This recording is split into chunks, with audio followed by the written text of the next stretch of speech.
The CFL Gambling Podcast Week 16 reaction show on the Sports Gambling Podcast Network is brought to you by Underdog Fantasy.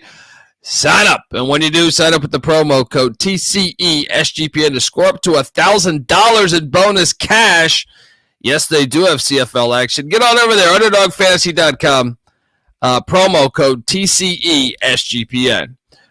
We're also brought to you by Rhythm. Get your 7-day free trial period today by going to sportsgamblingpodcast.com/rhythm. That's RITHMM. That's sportsgamblingpodcast.com/rhythm.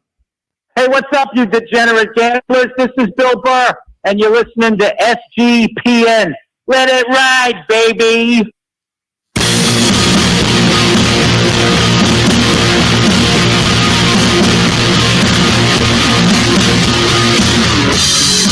Welcome to the CFL Gambling Podcast Week 16 reaction show as we inch closer and closer to crowning the 111th Grey Cup champion. And we had some wild ones. Hop on over to YouTube. Type in CFL Gambling Podcast. You're going to get our stupid faces. And it's fantastic, all right? If you're wondering who the hell you're listening to, my name is Colby Swinging Database Dan, a.k.a. Pick Dog D. That's not a pick. This is a pick. He was raised in the land down under, where a man thinks on his feet, speaks with his fists, and lives by his wits. When Dundee happened, he was a superstar. I'm probably drinking too much and celebrating too much and not sleeping. Would have killed a normal man, but no, that's gone. The medical advice I got from that was like being hit by lightning. Pretend it never happened and get on with your life. Are we really at week 16? Are we in the real universe? This isn't, I want to know, is this a simulation? What's going on? See, it just feels like we started 3 weeks ago. We got week 17 upon us, and this guy recording from his basement with, I think he's showing off his whiskey collection. Either that, or he got in an argument with the wife, and she said, "You sleep in the goddamn basement tonight, all right?" Give it up for the host of the UFL Gambling Podcast and the Old Fashioned Football Podcast, Justin Mark, a.k.a. No Turn J Mark. How are you, brother? Doing good. Hopefully my camera and internet keep up. Okay. Because it's lagging a little bit, even though I am hardwired in. Hopefully we keep up with the show. Because, I went 4-0. I got to be able to keep up to tout that. 4-0, huge tits parlay hit. And if you Really? I don't. I mean, 4-0. Another huge tits parlay cashed. Oh man, your shit's going wild over there though. I love how it speeds up and it makes it look like you're in fast forward. But wow, what a weekend! That you building a new deck. You just bought a new deck. All right, there you go. But you bought a grill for the deck. You got a table. The huge, and you got you just. I feel like you've hit like 5 huge tits parlays over the 16-week series. Am I crazy? I think it's 4, but okay. I'll take a fifth. That's fine. There we go. I'm gonna start calling you DJ Lagway with the way your internet's acting over there. That is a quarterback for the Florida Gators. But shout out to Nick Fortune in the chat. So nice to see J Mark full body and not just his floating face when he's wearing his camo. That's a good point. Very good point. He's flexing the fact he has a basement. The fact he has a house, actually. Like, he could put, like, I can't even punch a hole in that wall because I don't own that wall, It was a crazy week, though. Crazy week. Our lock hit. Our lock, well, I mean, you went 4-0, so obviously. But, yeah, it was a fun week. Let's get to this, but I want to let the folks know that you are listening to the CFL Gambling Podcast, part of the Sports Gambling Podcast Network. Doug Stanhope, Brandon Walsh, and Sean Green host the newest podcast on SGPN. Get to the points. Every Thursday before the game, Doug, Brendan, and Sean give out their favorite plays and talk a ton of shit. Doug and Brendan are professional comedians you may know from the Joe Rogan podcast, the Howard Stern Show, and Comedy Central. Subscribe wherever you get your podcast. And remember, as always, folks, to let it ride. All right, let's just jump into it. Game 1, remember we had 2 on Friday, 2 on Saturday. Game 1 was fire. Moneyline play. What was the moneyline on this? I know I tweeted it out talking shit, but I feel like that was a month ago with the college football and NFL weekend there. I think it was like plus 400, somewhere right around there. 380, was it? Something like that, right? Am I crazy? Let me double check because I don't remember. I touted it. I tweeted it. I just don't remember. All the numbers. I'm like fucking Russell Crowe in A Beautiful Mind. Just writing up money lines on my window. I'm seeing it closed at plus 210, but we'll go with your plus 400. I don't know. Maybe I'm thinking of the Navy play I had. Either way, the money line hit, and we I want to say it was plus 270. Something. I tweeted it out. You just got to go check my tweets, and I don't like doing that because then it reminds me of all the drunken stuff I tweeted. Yeah, it's out there. But buddy, just when you thought they were out, they pull you back in, and that is the Hamilton Ticats, who, might I add, I know it's a long road, but I can't help but notice they have they swept Toronto three games, 3-0, and they're only 2 games back from Toronto, 3 games back from Ottawa. But when I look, Toronto plays Montreal this week, right? And then they play at Winnipeg. And then they get Ottawa. I mean, and then at the Eskimos. So it's like, I could totally see a scenario here where they go like 1-3 in their final 4 games. Toronto does. And I know the Ticats are at BC, but who knows with that quarterback room. And then after that, I know they get a couple of home games, including another one against Toronto and week 19. They're alive, buddy. They are alive. Just when you thought they're out. Tell me about your thoughts on this Hamilton Ticats team. Yeah. I mean, the defense looks much better. We talked about that already. And Bo Levi, can you not hear me? You started really late. I hear it now. Okay. Bo Levi playing great football. And, I mean, James Butler came back. He looked pretty good. They've been able to run the ball even without him. But he really helps in the pass catching game. I feel like he had 6 catches for 44 yards. And, when you're on a team that keeps winning games that they shouldn't, it's infectious. You start believing, and you believe you can win any game. And that's a very dangerous mindset, especially when you think, hey, we can make the playoffs. There's no reason we can't. Yeah, and to me, the defense has gotten a little tougher, which is half the battle. So, unbelievable there. They had 447 yards of offense, too. And look, I can't help but notice they are the top offense in the league by a decent amount, by about 20 yards, 19 and a half. They are the number 1 offense. Like that, they should be in the playoffs when you really think about this. Like they don't have, I mean, sure, they have the 7th defense out of 9. Okay. But that defense is improving with each giving week. And, BC's defense is like a yard better than them. You know what I mean? So they could easily end up 6th. But when you have that much of an edge offensively, like I said, just about 19 and a half yards edge on the next team, which is the Eskimos, by the way. So then you look at, like, Eskimos aren't even in the playoff picture. Comparing it to the next playoff team in the picture would be Ottawa, the Redblacks. and they have like a 30 yardage advantage, 30 yards more per game, which is unbelievable. It's almost like, how the hell are you that bad? Like the stats don't reflect the win total, or the results, the wins and losses. Hey, there's something brewing there in Hamilton. Drop the hammer.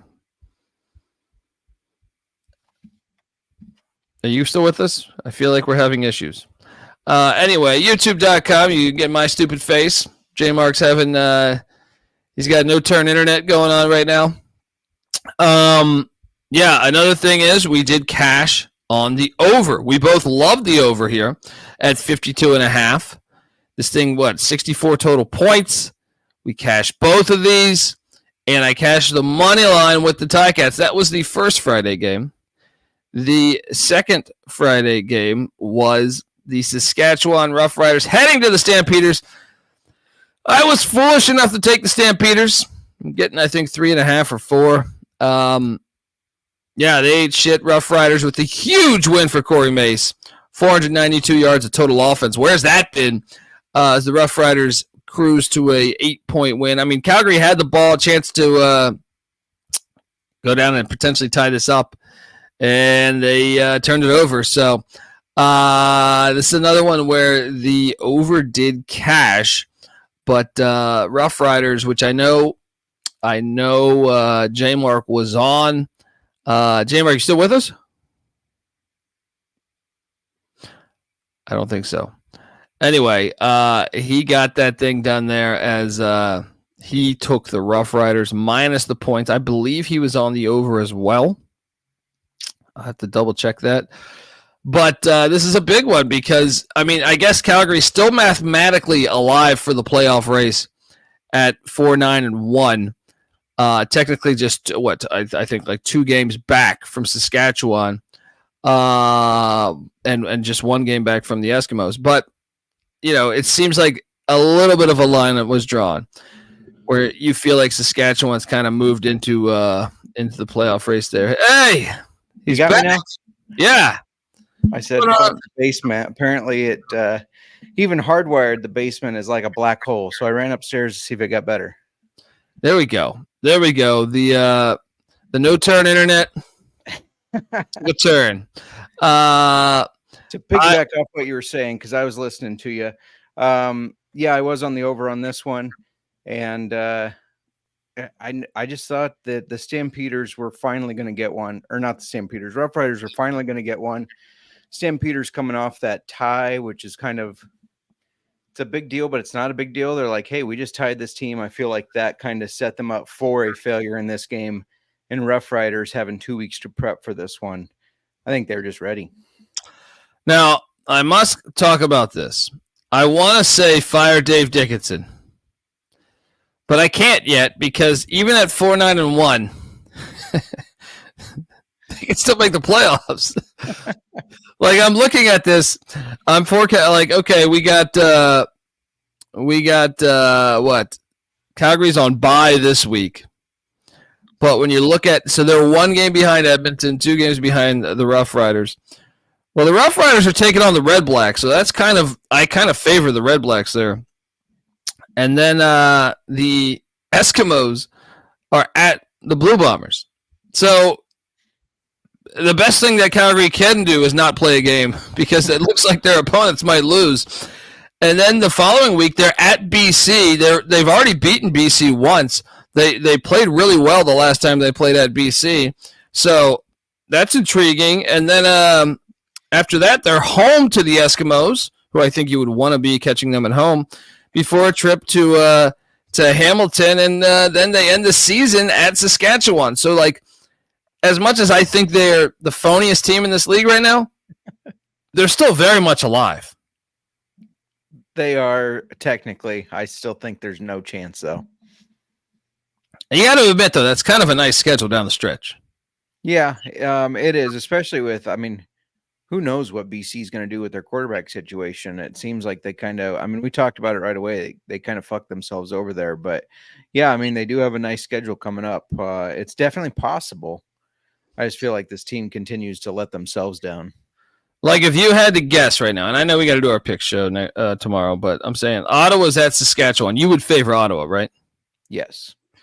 All right. So then the following week, Saskatchewan is at the Eskimos. Who would you take in that? If you're setting, like, just in your head, just doing this exercise. Saskatchewan. Okay. So 1-1. Then they were taking on the BC Lions. Who would you take? Saskatchewan or BC? BC. So 1-2. Then they get a bye week. So my point is that even with a 2-game lead, if they go 1-2, they're at 7 wins, right? Mm-hmm. Heading into the final week of the season. And my point is that if you look at what Calgary has, Calgary's on bye this week, but to me, they're 1-1 against BC, and even the game they lost, they played very well. I know you would favor BC, correct? Yeah.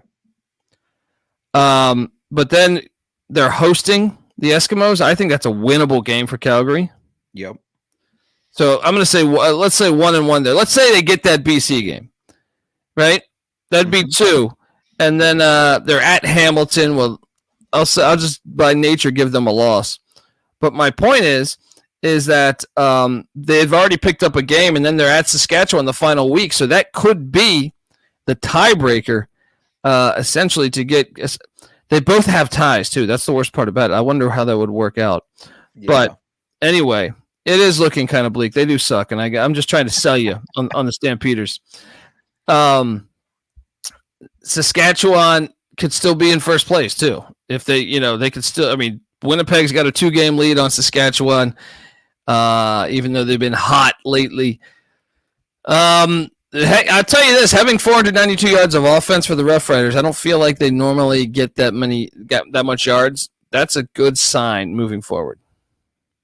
Well, and this makes me a terrible CFL gambling podcast host, but I guess I completely missed the transaction where Rock Armstead, he doesn't want to be called Rock, Raquel Armstead, got moved to Saskatchewan because he was with the Redblacks. Yeah. And he comes in and he runs for 207 yards. If they can keep doing that, which I don't think they'll be able to. I think that's more of an anomaly.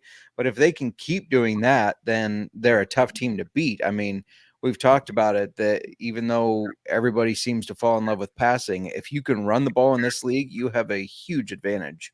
Agreed. That's something to watch moving forward, is them getting that ground attack alive. Folks, I want to tell you the CFL Gambling Podcast is brought to you by Underdog Fantasy. Yes, if you have not checked out Underdog Fantasy, they have CFL action, folks. So what are you doing? Underdog Fantasy Pick'em is always adding to their awesome menu. They now have first touchdown projections. There are a ton of ways to win with NFL, college football, MLB, MMA, and much, much more. Their lobby is jam-packed with profit boost and no sweat entries. You can now use specials and boost on all flexed entries as well. You just got to check it out. They're offering stuff that really I don't think you could find elsewhere. I was trying to load up the CFL games, but I think we're too far out right now. But let me see what I can put. What about on Thursday? We got the Giants and Cowboys with that filthy NFL kickoff. Daniel Jones, higher or lower than 200.5 passing yards, J-Mark? That passing attack is coming together a little bit better than I expected because I'm not a Daniel Jones guy, but I'm going to go higher.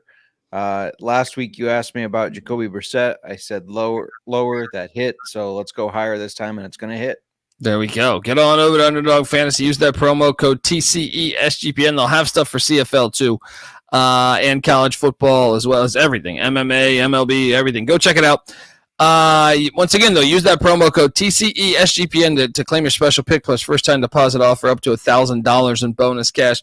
UnderdogFantasy.com, promo code TCESGPN. All right. We are back recapping. And now we jump to one that we were I actually got too cute here. I got a little cute here. I took the Redblacks as an upset special. They did outgain them, but you can't turn over the ball. Half the battle in football, let alone the CFL, Turnovers. Because you look at these stats, you're like, Ottawa had more first downs. They had 68 more yards of offense. They were better on the ground. They were better in the air. Well, how the hell did they lose? Well, you turned the ball over 3 times to a stout Alouette defense. Now, we were on the under, and this thing cashed.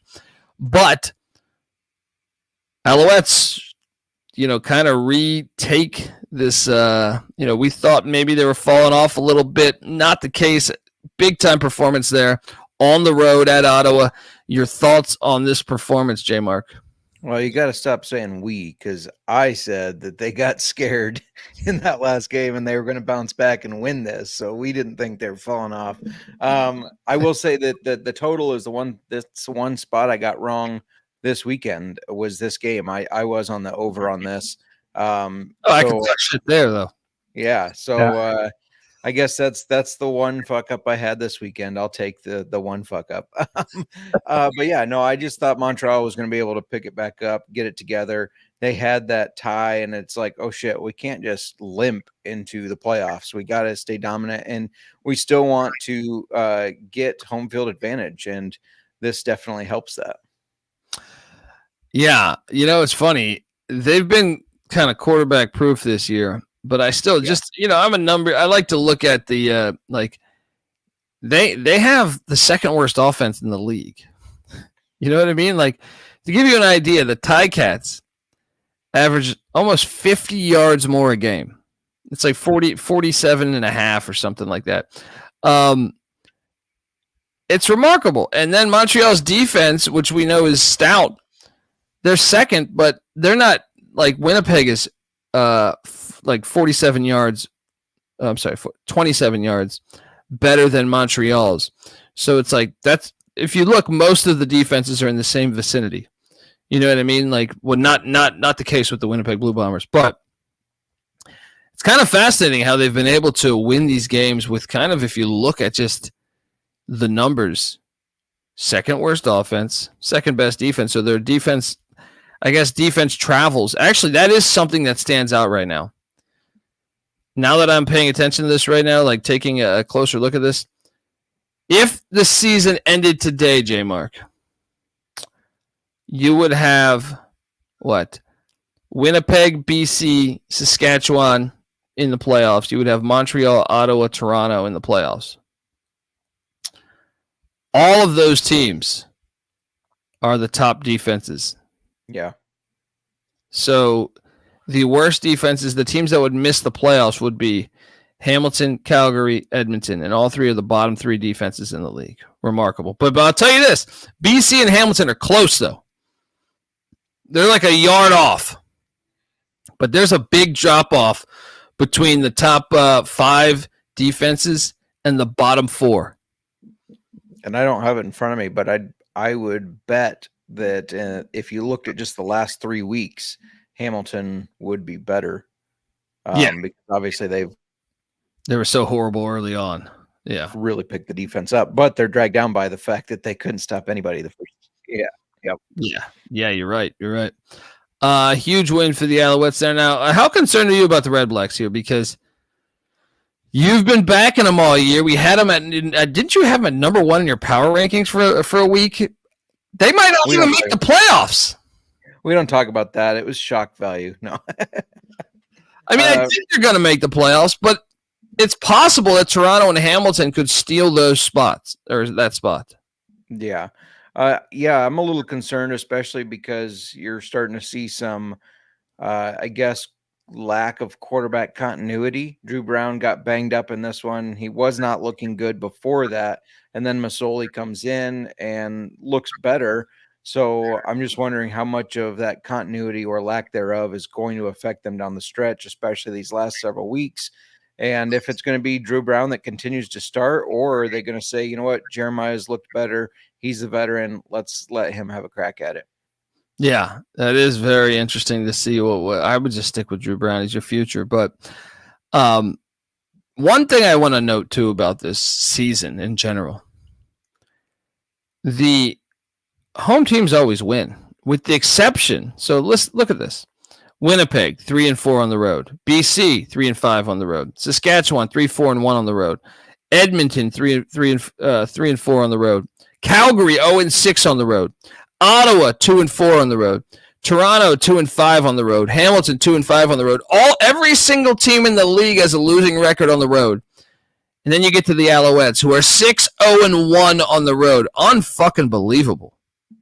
Yeah, and that made for an interesting game here because the Redblacks, I don't believe, had lost at home, and then the Alouettes had not lost on the road. They had the tie, obviously, but so yeah, obviously Alouettes won out on that one, and if you can win on the road in any league, you have a significant advantage over everybody else because you should be able to win most of your home games. You should have a home field advantage, but if you can also win on the road, that's what makes them the best team in this league.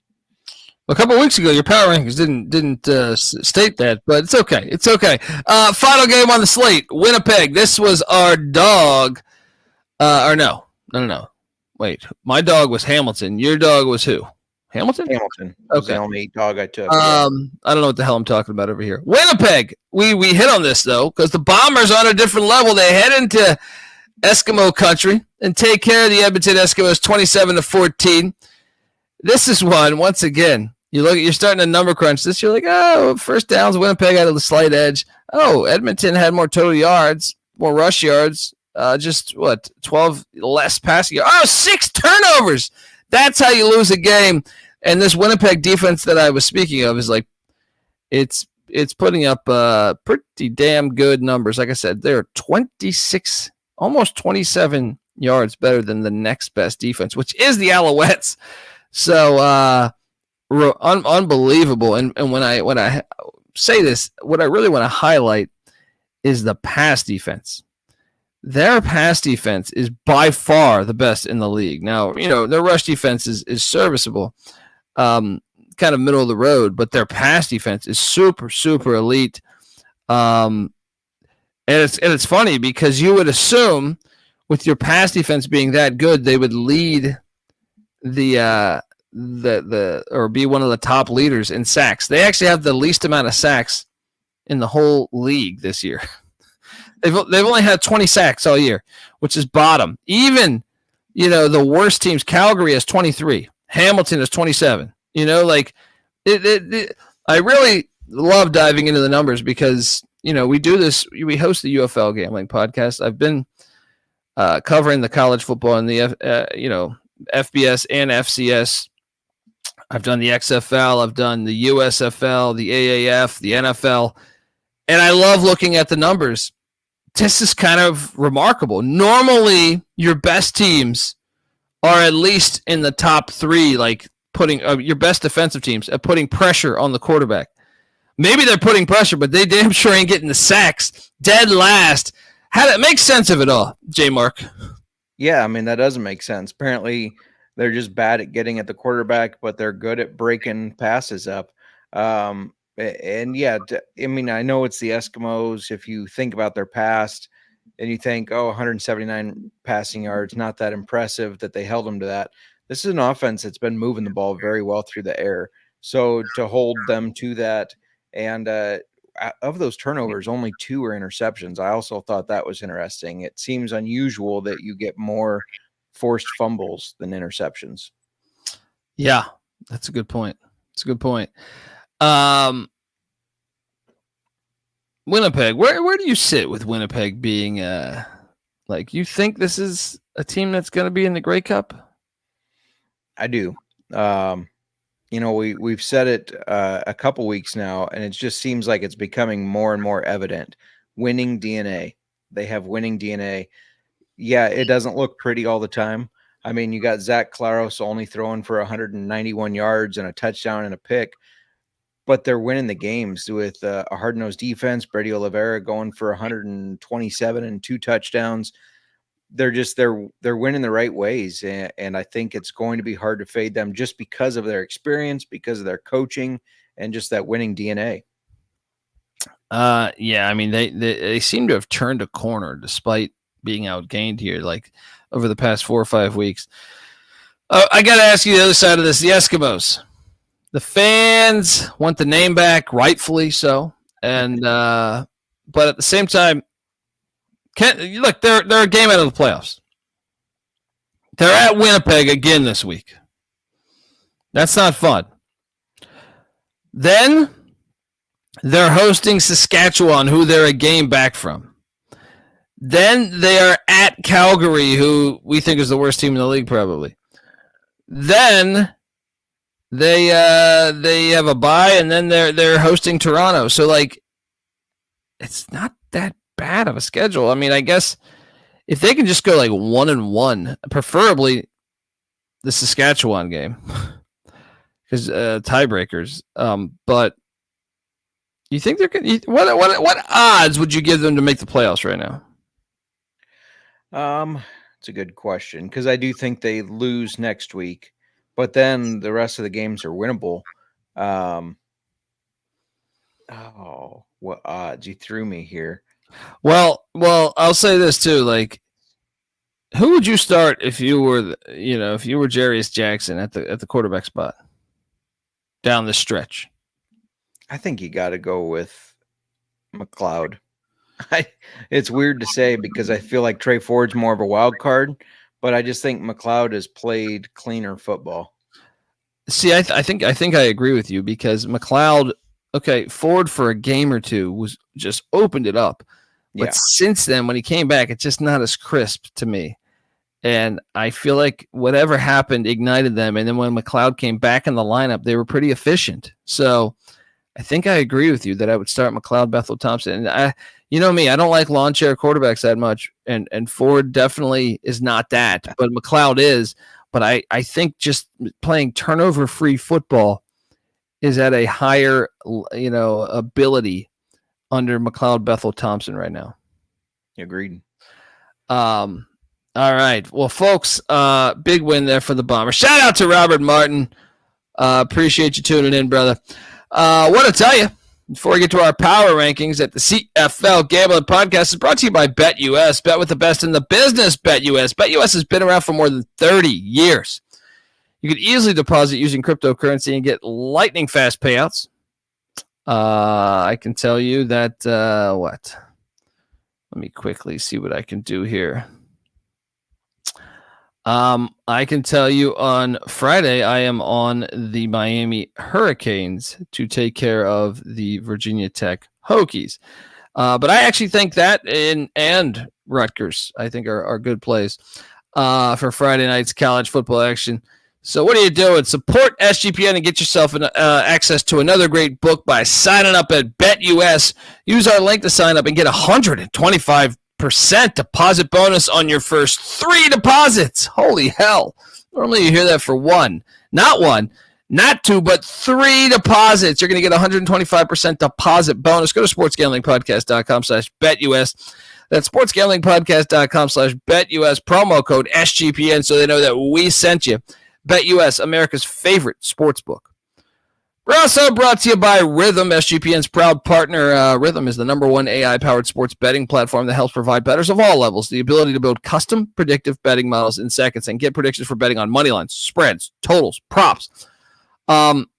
You can copy one of the top performing models from the leaderboard, or you could press build your own model, and you can select what you like, and then Rhythm will build around that. They'll give you predictions for every game, player prop. They have a slew of stats, research, trend analysis to give you even more betting insight. I told you I like Rutgers as well on Friday night. They're at home in Piscataway. Claim your free 7-day trial period today by going to sportsgamblingpodcast.com/rhythm. That's RITHMM. That's sportsgamblingpodcast.com/rhythm. All right, we are back. Shout out to Channing Brown in the chat. Cheers, brother. Power rankings. Well, first, let me ask you this. Before we, because I do want to get your power rankings here, but I also want to say, so this upcoming week on Friday we have Edmonton, the Eskimos at the Blue Bombers, followed by the Ticats at the BC Lions. Then on Saturday we got the Redblacks heading to Saskatchewan to take on the Rough Riders there in Regina. And then Montreal at Toronto. Which game are you looking forward to most? So I got 2 answers for you. The I guess funny answer is Montreal Toronto, because I hope Montreal just destroys Chad Kelly. Fuck Chad Kelly. have to work that in every pod now. I'm contractually obligated. That's right. You wrote that in there, right? I'm going to go with Ottawa and Saskatchewan. Can Ottawa bounce back? Can Saskatchewan finally put together another winning streak? It's been a long time since they had a winning streak. So can they put another win together, or can Ottawa kind of turn it around, go to Saskatchewan and steal a win there? I think that's what I'm most interested in. Yeah, it's actually a fire weekend. All 4 games. Yeah. It's like actually great having the Stampeders not play. It's like we're gonna get the 4 most competitive games. I think I was leaning Hamilton, BC, just to see if this Hamilton magic can continue, but it's tough. Like I can convince myself of all 4 of them being super legit. It's gonna be fun. Tomorrow our pick show will be out, so make sure you check that out. But power ranking time. Let's talk about this. Shout out from Toronto, Abdi, Dini, appreciate you. And love T-Dot. J-Mark. Yes. Calgary better be your 9th ranked team because it's mine. Calgary is absolutely my 9th ranked team. No question about it. At 8. This is where we had Saskatchewan last week. I almost said last year. You had Saskatchewan, but go on. Okay. I have the Edmonton Eskimos at 8. Uh-oh. Did we lose you again? Yep, I agree. Oh, okay. There we go. I'm here. Okay. It froze for a second. We're going to work on getting Iowa some internet. You know what it is? It's been raining all day, and the shitty internet here, when it rains a lot and saturates the ground, our cables have worse connection. Serious. It's weird. Unbelievable. This guy's got the tornado shelters. You know what I mean? Living in a third world country over here. You can't get Wi-Fi in those tornado shelters? Apparently not. Yeah, so the Eskimos at 8. At 7, I'm still putting Saskatchewan. I need to see it another week. That was impressive offensively. I didn't even think they were capable. I mean, I guess maybe in hindsight because they're playing Calgary and their soft ass defense, but still, I got the Rough Riders at 7. Who do you got at 7? At 7, I have Toronto. Sorry, Abdi Dini. Greetings from Toronto. I know, but I got Toronto down there. I think this team is not at a place where if they get behind by much that they can keep up. They're not consistent. You don't see a lot of consistent football play from them because they don't run the ball enough. You don't have a personal grudge against them, huh? That too. But I don't know why they don't run the ball 50% of the time. Kadeem Carey tears it up every time they give him the ball. It's frustrating to watch them not utilize him how he should be. You have Hamilton. I guess we can't argue that anymore because they've beaten him 3 times. Yeah. I'll put Hamilton at 6 for me. Just Under because Toronto that they've beat 3 times. Oh, well, no, you're right. Yeah, give me Toronto then at 6. Gosh, so I'm gonna have Hamilton at 5. They do have the number 1 offense, but yeah, I guess you gotta have Hamilton above Toronto if you're trying to make any sense of this madness. So give me Toronto then. I feel like Toronto though, like on the right day, can beat anybody in this league, and I can't say that for any of these teams really. Like, I don't know that Winnipeg could beat anybody. Montreal, I feel like, yes, they could beat everyone in the league. But other than that, if I know they've been a mess, but I would actually say Toronto is the one team capable of beating every single team in the league, and I don't know that I feel that way about any other team besides Montreal. I think you're crazy, but I am biased, so it's okay. But we saw Toronto beat Montreal. Yeah. You know, like we've seen them, they swept BC. So that's my point is like. But then you can't beat Hamilton. The inconsistency in that team. That's the little brother thing. You're down there in Hamilton. You're hearing about every time you open up the papers, you're hearing about Chad Kelly. You know what I mean? The guy MVP. Just all over the place there. They're hearing about that, and that stirs them up, I think. But I'll go Toronto at 6, even though I think they could beat anybody in the league. Who do you got at 6? I have Saskatchewan. Nice to see them get a win, but like you said when you talked about them at 7, got to see them throw a couple together. They got to have a couple wins. Beginning of the season, we were like, where did this team come from? They're one of the best. We're shocked. And then they went on this terrible losing streak. Finally got over that hump. Can they continue to stay over that hump? Yeah. And at 5, I can't believe I'm putting Hamilton in the top 5. We still have that future. I almost threw it down the toilet many of times, but shout out to Abdini. Cats. Tiger Cats. We're alive, buddy. It's been a long road to get here. We're very, very alive. I wish I had a producer that could just go clip how many times I'm like, fuck this team. They can't play defense, and just turn it into one giant montage. But they're top 5 right now. Who do you got at 5? Hamilton, and it's hard to argue with the fact that, they've had a decent offense all year, right? They've put up a shit ton of yards and some points. They just haven't had the defense.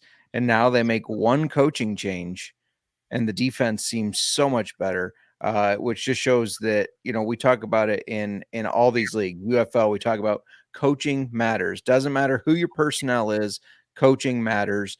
And the Hamilton Ticats defense is a great example of that. Same players, different coach, night and day different. Agreed. So, damn, we're pretty much neck and neck. I think we've had one difference. Yep. At number 4, I got the Ottawa Redblacks. They seem to be losing their way here. I almost think you can build a case for Hamilton being better than them right now. But at number 4, give me Rod Villagomez, the host of the NASCAR Gambling Podcast, and previously the host of this show. His favorite team. I'm still putting you top 4, Rod. All right, top 4. I don't want any 1-star reviews. I don't want open up my mailbox and you have a explosive device there for me. But what are you doing there at 4? Rod, I believe, is 5'2" or 3. I think he's a lover, not a fighter. So no. I don't buy into that. My oldest, that I don't buy into that theory. How do you think Rudy made the team? He was a sociopath. All right, like my oldest brother. So I am from a family of 4, and we're all boys. I'm the youngest. My oldest brother is way shorter than the rest, right? Like way shorter than the rest. And he's also the craziest by far. Like if I had to place odds for a fight all day, and that includes like next brother, like got like 6 inches on him. You know what I mean? And I just think you have this like aggression inside of you. You fucking hate everything. Like that's fair. Everything. Yeah, you question everything. Like the waitress brings over a Sprite when you ordered a fucking orange soda. You're just like, why this bitch bring me that? Right? It's because I'm short. It's because I'm fucking short. Right? And you're just like, relax, man. Relax. So I don't buy into your theory. That's fair. My grandpa is 5'6" and could kick some ass, so I get it. I have Ottawa here as well. I really went back and forth between my number 3 and number 4 team, but ended up putting Ottawa here just because the quarterback situation starting to concern me. The defense is not dominating as much as they were, and they aren't getting a lot going in the run game. So I got them at number 4.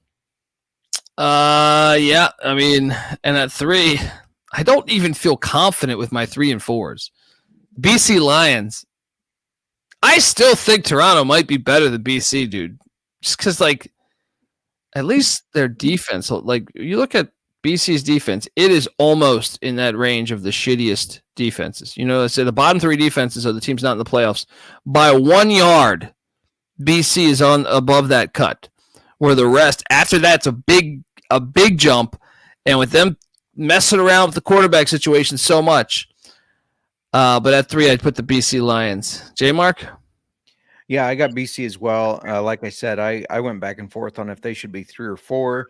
The one kicker, though, for me, I know their defense has struggled, but Detroit Lions in the NFL cut Matthew Betts, and BC picked him back up, and he was on their team for a while, and he is a game changer in the CFL. I mean, his first game back, he had a sack and a half, I think it was.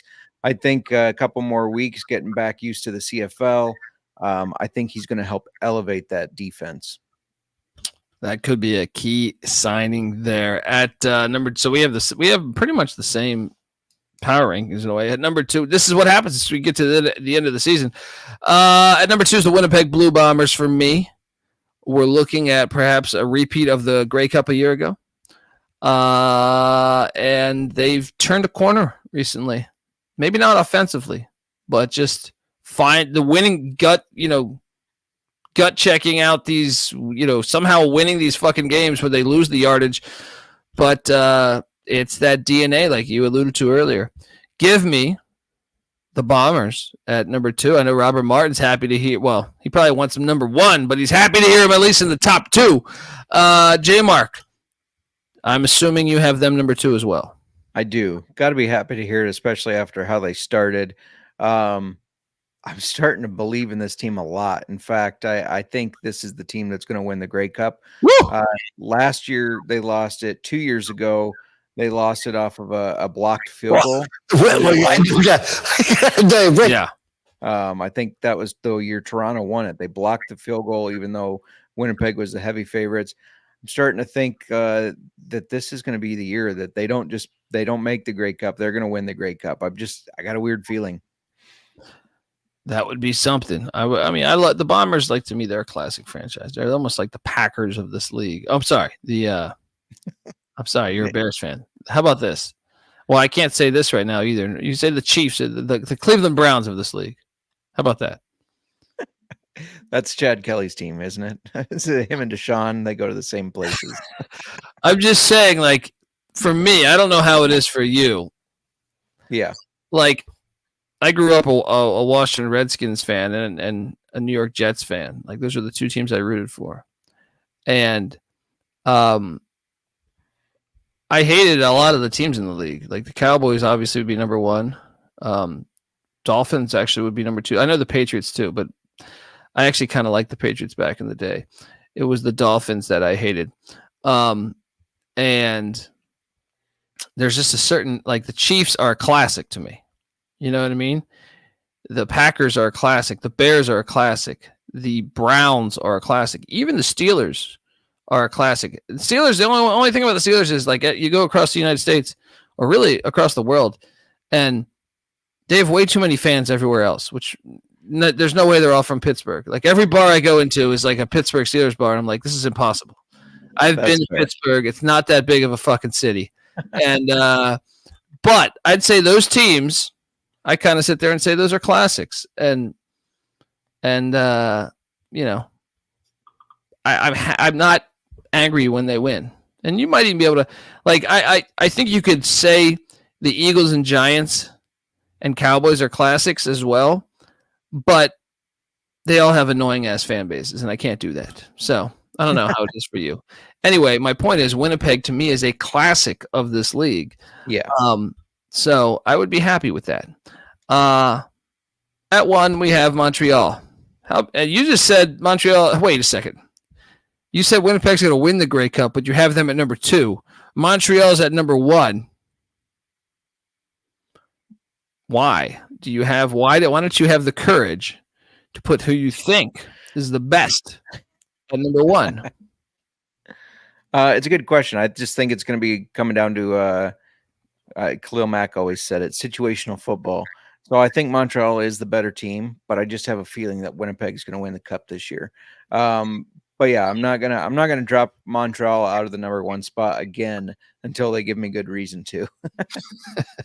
I've learned my lesson. How'd that work out for you before? But yeah, I think they're the most complete team. They've done it with 2 different quarterbacks. But I'm with you. I'm intrigued by a Winnipeg Montreal matchup, if that is the Grey Cup this year. Folks, tomorrow we will have our preview picks, DFS, for week 17. Cannot wait for it. And hopefully you're enjoying these shows. Please, if you can, though, if you could just give this to a friend that likes the CFL. I see our subscribers on YouTube. We've been stagnant at the same number for a little bit. Someone help us out a little bit. Hit that subscribe button. How do you think we get ads? We need people to listen and subscribe. iTunes, Spotify. If you can give us a 5-star review on iTunes, it'd be fantastic. Obviously, subscribing to the CFL Gambling Podcast on the YouTube channel is huge for us. And we've been stagnant a little bit. We've looked a little bit like, the Stampeders defense lately. So if you can get on over there and do that, we'd appreciate it. Excited to do this. Give J-Mark a follow at J-Mark Football. Make sure you check out the Old Fashioned Football Podcast. What did you guys tackle this week? Yeah, so every Monday it's waivers, every Thursday it start sits. But beginning of this season, we added a best bets section just to let you know how that's going. Of the bets we've given out on the podcast, we're up 21 units. Woo! Miranda hit her first touchdown in the Bills game. I hit the first touchdown in the Bengals game. And I also hit a anytime touchdown parlay. So get over there and win some cash, even if you're not into fantasy football. You can grab some whiskey or whatever you like to drink and check in on the best bets. That sounds fantastic. All right. At JMark Football on Twitter. He's also the host of the UFL Gambling Podcast, which is apparently going to be back for another season. We just got re-upped. Showboat's got a new coach, I saw. Such a boring hire. Nothing innovative, dude. It's like they can't do anything innovative. It's like, let me get a guy who's 3 years away from death. And he'll play. Look, he brings an NFL resume. Right, sure, he's been out of the game for a decade, but he brings an NFL resume, and this will be the big hire that we have. And look, I got nothing personally against the guy. I'm just saying it's a it's dumb for their franchise because we've seen that these college coaches tend to do better because they're used to the changing personnel and to switching things up quickly, where the NFL is not. Yeah, you have to it's almost mind numbing. Like, to me, I would try, there's some really cutting edge coaches too. Like, there's guys out there that I really think that have been unemployed in the college game, or the really good high school coaches. You have to change so much, and in a developmental league where your roster, like you're seeing the Birmingham Stallions just constantly go through. You have to be willing to change like that. In the NFL, you get change in the NFL, but it's different because you can lock up your best players, Right. Yep. So, anyway, I agree with you, and I thought that hire was boring. But check out the UFL Gambling Podcast. I'm on Twitter at TheColbyD. Check out the College Football Experience and the FCS College Football Experience. Also, check out the Sports Gambling Podcast and the Bottom Line Bombs Podcast, all that good stuff, and the NASCAR Gambling Podcast. Rod Villagomez, always killing it over there. Folks, till next time. This and the NHL Gambling Podcast. What are we talking about? The Hockey Gambling Podcast. I'm sorry, that's the title. The Hockey Gambling Podcast. It's hockey season. Let's go. Check it all out, folks. Till next time, this is the CFL Gambling Podcast. You better start thinking about yours. And we out of here. Run and shoot. We can really run and shoot. And the whole team's looking and the whole world's looking with the gamblers. Run and shoot. We can really run and shoot. And